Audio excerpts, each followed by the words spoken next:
Gagawing prioridad ng ilang barangay sa Quezon City ang transparency pagdating raw sa kanilang mga paggamit ng pondo. Balita hatid ni Catherine Landicho.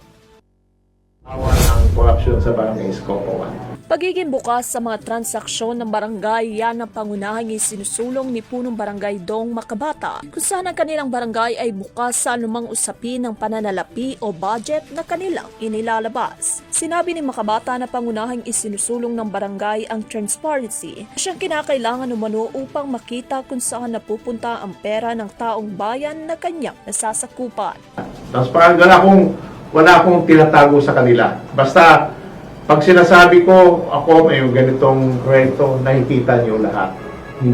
Then, Hindi rin umano pumapayag si Makabata na hindi magkakaroon ng resibo. Ultimo sentimo ang lahat ng transaksyon na isinasagawa sa barangay o sa kahit sa labas ng barangay. Anya, naniniwala ito na kapag ang isang bagay o ang transaksyon ay wala kang mga ipapakita na pruweba o resibo, kung magkano ang halaga o ginastos dito ay pagsisimulan nito ng isang korupsyon. hindi ko pinapayagan yun na walang resibo. Kasi diyan po nag-uumpisa ang korupsyon pag walang resibo. Kasi saan napupunta yan?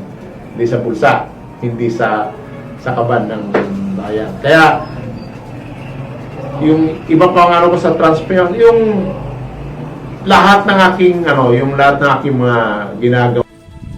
Sa kabilang banda ay pinag-utos ng Malacanang noon ang pagsasapubliko ng lahat ng transaksyon ng mga opisina ng gobyerno na gumagamit ng pondo ng publiko. Layunin nitong matiyak ang pagpapatupad ng good governance at transparency upang maiwasan ang di umano'y katiwalian sa pamahalaan. Saklaw din ang kautusan ng mga local government units, government-owned and controlled corporations at state universities and colleges.